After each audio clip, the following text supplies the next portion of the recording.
My phone buzzed against the stainless steel counter of the nurse's station at exactly 7:14 in the evening. I glanced down expecting a lab result or a schedule change. Instead, I saw an email notification from my father, Brian. The subject line read simply, "Update regarding summer reunion." I wiped my hands with sanitizer, the sharp smell of alcohol filling my nose, and opened the message. It was brief, brutally brief. "Morgan, due to limited capacity at the main house this year, we unfortunately cannot accommodate you for the reunion weekend. Please make other arrangements if you plan to be in the area." I stared at the screen. The hum of the hospital faded into white noise. I wasn't just uninvited. I was being dismissed like a vendor whose contract had expired. The irony was sharp enough to cut. I wasn't just a guest at that estate. I was the reason it still had a roof. But in that moment, standing under the fluorescent lights, I didn't feel sadness.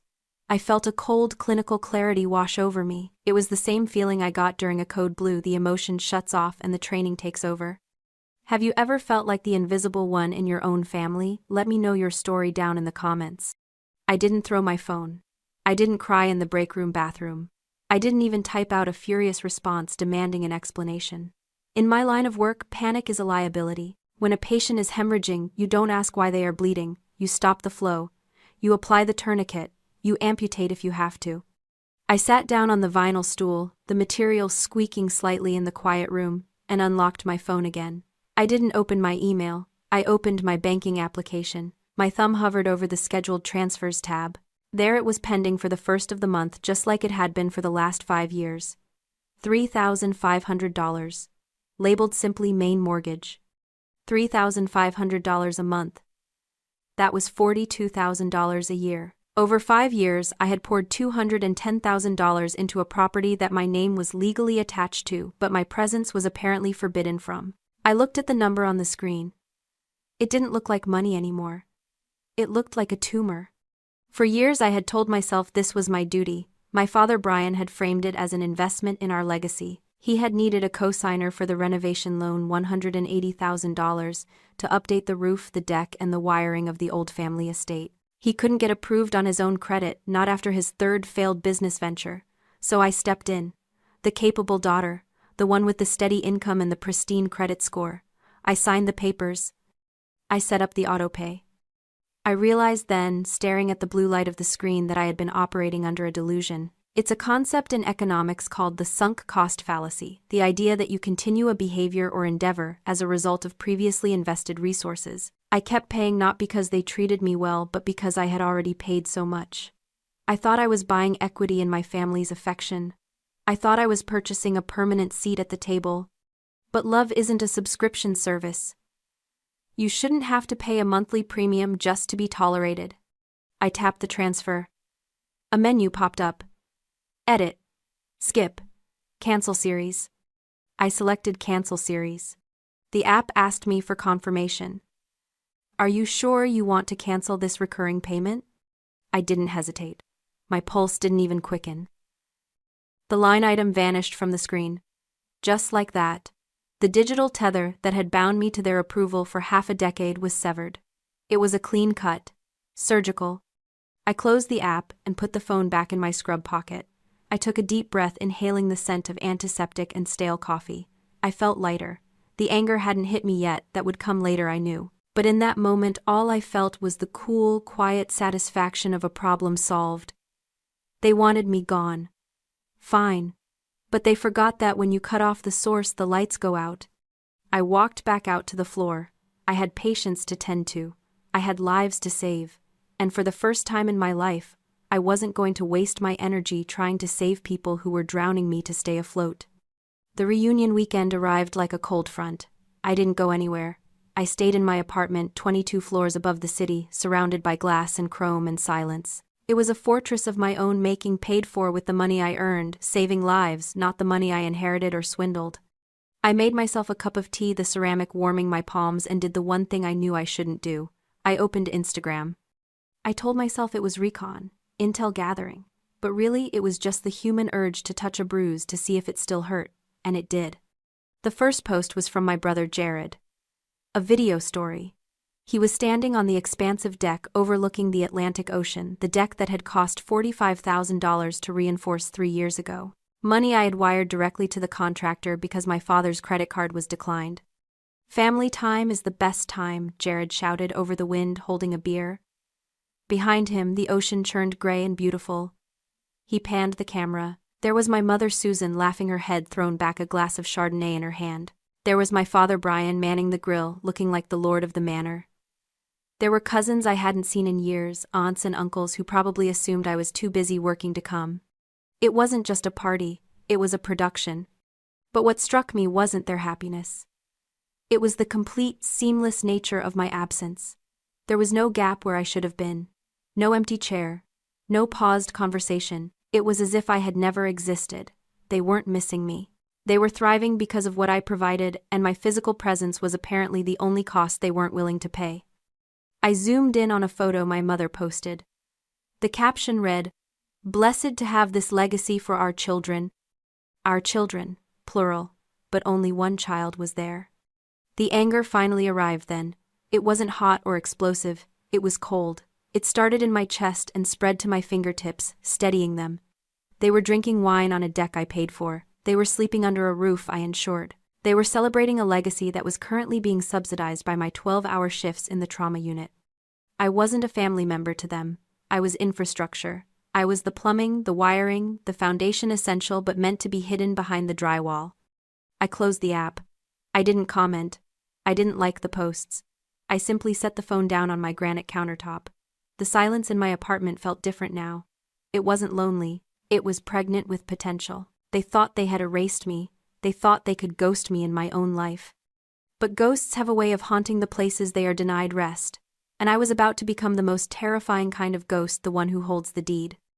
Monday morning didn't break with sunlight. It broke with a digital tremor. My phone started vibrating on my nightstand at 6:30 a.m. I was already awake, drinking coffee, watching the city wake up below me. I let it ring. Brian. It rang again. And again. By the fourth call, I answered. I didn't say hello. I just pressed the green button and held the phone to my ear. "Morgan, what the hell is going on with the bank?" Brian didn't waste time on pleasantries. His voice was tight, high-pitched with the specific panic of a man who lives beyond his means. "The mortgage transfer bounced. Insufficient authorization. You need to call your bank immediately and fix this glitch." "It wasn't a glitch," I said. My voice was calm, steady, contrasting sharply with his frantic tone. "I canceled the transfer." Silence. For 3 seconds there was just dead air. "Then you what?" "I canceled the transfer. I'm not paying the mortgage anymore." "Are you insane?" His voice rose to a shout. "Do you have any idea what you've done? We have vendors to pay from the party. The caterer, the tent rental, those checks are going to clear today. If that mortgage money isn't in the account to cover the spread, we're going to overdraw." The admission was breathtaking. He wasn't just using my money for the house. He was commingling funds using the mortgage transfer to float his cash flow for a party I wasn't invited to. "That sounds like a problem," I said. "But not my problem." "Morgan, stop being petty," he snapped. "I know you're upset about the invite. It was a logistical error, okay? Susan felt terrible about it, but we simply didn't have the bedrooms. We had investors coming up, people crucial for Jared's new venture. We had to prioritize. Your family, you should understand that sometimes you take one for the team."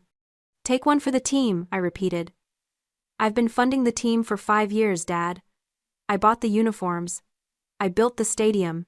And you benched me." "Don't be dramatic," he scoffed. "Look, transfer the money now and we can discuss this later. If you don't, you're cutting off your nose to spite your face. You think you can just walk away, you need us."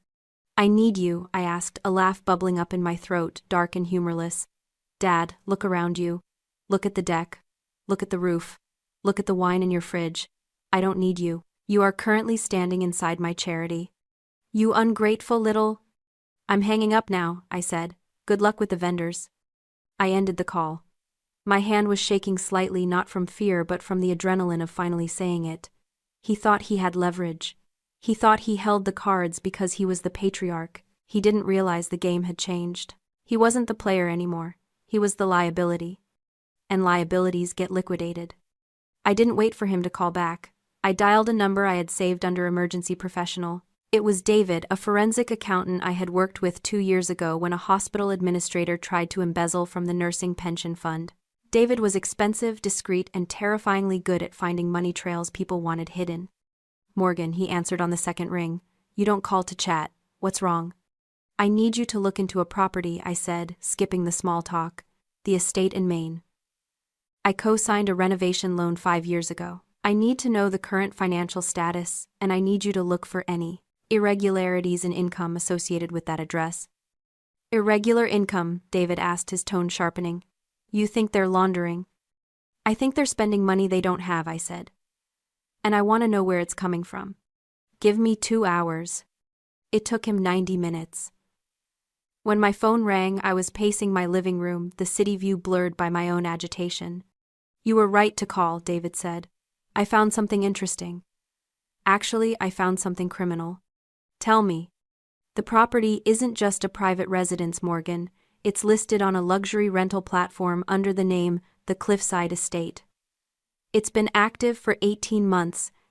I stopped pacing. Rental. High-end vacation rental, David clarified. $10,000 a week during peak season. It's booked solid from June to September. But here's the kicker, the listing isn't under your father's name. It's under an LLC registered in Delaware, Jared Ventures LLC. My brother, my unemployed finding himself brother, was running a 6-figure hospitality business out of the house I was paying for. How much, I asked, my voice barely a whisper. Based on the booking calendar and average rates.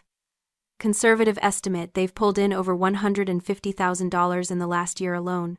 And, according to the tax records I pulled, none of that income has been declared on the property taxes or used to pay down the principal on the loan you co-signed. The room spun. It wasn't just ingratitude. It wasn't just neglect. It was theft. They were monetizing my investment, pocketing the profit, and letting me carry the debt. They were living like kings on a castle built on my credit score. Send me everything, I said. Every screenshot, every booking, record the LLC registration. Everything. Morgan, David said, his voice dropping a register. If you use this is fraud. You could put your brother in jail. I looked out at the city skyline, steel and glass reflecting the cold sun. I thought about the email. We cannot accommodate you. He put himself there, I said. I'm just turning on the lights.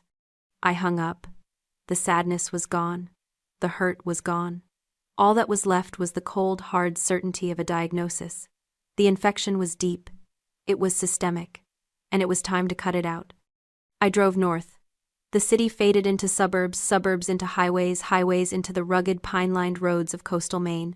4 hours of silence. No radio, no podcasts, just the hum of the engine and the rehearsal of what I was about to do. I arrived at the estate just as the sun was beginning to dip, casting long, bruised shadows across the driveway. There were 3 cars parked on the gravel, my father's SUV, my mother's sedan, and Jared's convertible. The convertible I knew he couldn't afford. I didn't park in the guest spot. I parked right in front of the garage, blocking them all in. I walked up the stone path I had paid to have relayed 2 summers ago. The front door was solid oak, imposing. I reached into my pocket and pulled out my key. I wondered briefly if they had changed the locks, but arrogance is often lazy. They hadn't. The lock clicked, the door swung open. The house smelled of stale wine and expensive candles. I walked into the great room. They were all there, lounging on the custom leather sectional. Jared was on his phone, laughing. My mother was flipping through a magazine. My father was pouring a drink at the wet bar. They froze. The silence that fell over the room wasn't awkward. It was heavy. Morgan, my mother, stood up, clutching her magazine like a shield. What are you doing here? I have a key, I said, my voice flat. It's my house. It's not your house, Jared sneered, not bothering to stand. You just co-signed. That doesn't make you the owner, and you weren't invited. Actually, I said, walking to the coffee table and dropping a thick manila folder onto the glass surface. The sound was like a gavel strike. It makes me the primary financial guarantor. And since the mortgage payment bounced yesterday because I canceled it, and since you've defaulted on the terms of the loan by running an unregistered commercial enterprise on residential property. I paused, letting the legal weight of the words settle. I am exercising my right to secure the asset. My father slammed his glass down. Commercial enterprise. What are you talking about? I opened the folder. The first page was a color printout of the Airbnb listing. The Cliffside Estate. Hosted by Jared Ventures LLC. $150,000 in revenue last year, I said, looking directly at Jared. His face went white. Not a dime of which went to the mortgage. Not a dime of which was declared to me. That's just a side thing, Jared stammered. Helping out with expenses. You didn't help with expenses, I corrected him. You profited from my liability. That's fraud, Jared. And Dad, you let him do it. This is a family home, my father shouted, his face turning a dangerous shade of red. You are trying to steal it from under us. I'm not stealing it, I said. I'm repossessing it. The air in the room changed. It shifted from annoyance to terror. They realized finally that I wasn't there to argue. I wasn't there to beg for an apology. I was there to foreclose on their entitlement. You have until sunset, I said. Pack what you can carry. The silence that followed wasn't peaceful. It was the vacuum before a collapse. My mother was the first to break it. She didn't scream, she dissolved. It was a tactical dissolution, the kind she had used for years to get her way, tears welling up in her eyes, hands trembling, voice dropping to a wounded whisper. Morgan, please, she said, reaching for my arm but stopping short when I didn't flinch. You can't do this. We're your family. We just had a party. The house is full of food. Where are we supposed to go? I don't know, I said. Maybe you can rent an Airbnb. I hear Jared knows the market well. This is cruel, my father spat, stepping between me and my mother.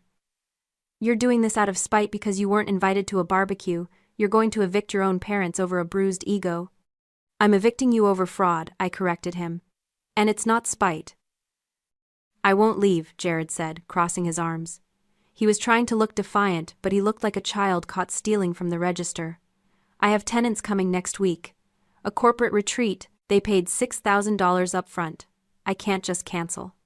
You already canceled, I said.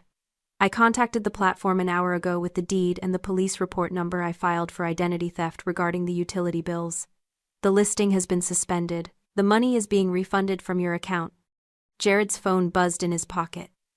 He pulled it out, stared at the screen, and the defiance drained out of him like water from a cracked glass. You reported me to the police, he whispered. Not yet, I said. I filed a report to establish ownership. The fraud charges, those are pending. I pulled my phone out and placed it on the coffee table. I dialed a number and hit speaker. It rang once. This is Catherine. My lawyer's voice filled the room, crisp and professional. Catherine, I'm with the occupants, I said.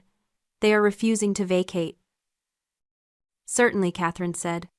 If the occupants do not vacate the premises voluntarily within the hour, we will proceed with filing criminal charges against Jared Ventures LLC for wire fraud, bank fraud, and grand larceny. Given the amount over $150,000, we are looking at a mandatory minimum sentence of 10 years in federal prison. We will also be naming Brian and Susan as accessories to the crime as they knowingly facilitated the enterprise on a property they did not own. The room went dead silent. The only sound was the hum of the refrigerator and the wind battering the windows. 10 years, my mother gasped. She looked at Jared. Brian, she pleaded. My father looked at me. He was searching for the daughter who used to seek his approval, the girl who would do anything for a pat on the head. He didn't find her, he found a landlord. Pack the car, he said, his voice hollow. Dad, Jared protested.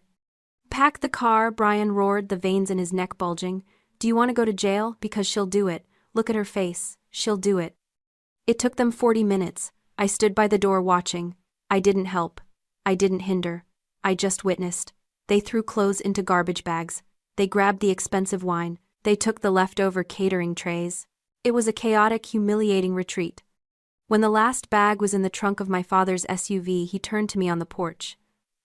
The wind was whipping his hair, making him look smaller, older. You've destroyed this family, he said. No, I replied, closing the heavy oak door between us. I just stopped subsidizing it. I turned the deadbolt. The click echoed through the empty house. It was the loudest sound I had ever heard, and it sounded exactly like freedom. The silence after they left was absolute. The house, usually filled with the noise of their entitlement, was now just a shell of wood and stone. I walked through the empty rooms. I saw the scuffs on the floor where they had dragged their furniture. I saw the empty wine bottles in the recycling bin. I saw the ghost of the family I had tried to buy for 5 years. I spent the next 3 days cleaning. I scrubbed the floors until my knees ached. I washed the windows until the salt spray was gone. I stripped the beds and donated the linens. I was sanitizing the wound. I was preparing the patient for recovery. I didn't sell the house. That would have been the easy financial decision, the logical end to a bad investment. But I wasn't interested in logic anymore. I was interested in healing. I called Catherine, my lawyer, on Friday morning. I want to restructure the ownership, I said. I'm not selling. I'm donating the use of the property. Donating, she asked. To whom? To the healers who are drowning, I said. I want to turn this place into a respite center. A retreat for crisis nurses, trauma surgeons, first responders, people who spend their lives saving others and have nowhere to go when they need saving themselves. I want to offer it to them for free. A week of silence. A week of peace. A week where no one asks them for anything.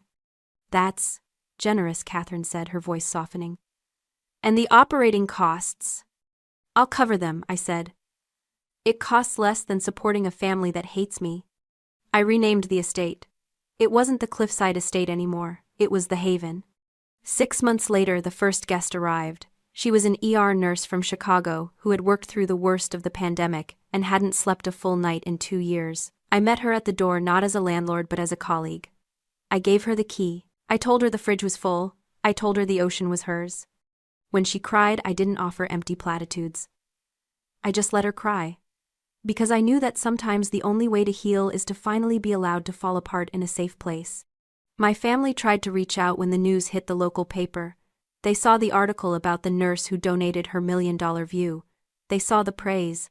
They probably saw a way back in. I didn't answer their calls. I didn't read their letters. I had built a sanctuary. And the first rule of a sanctuary is that you don't let the wolves back in. If you've ever had to cut off a limb to save the body, share this story. You are not alone and you are not broken, you are just finally healing.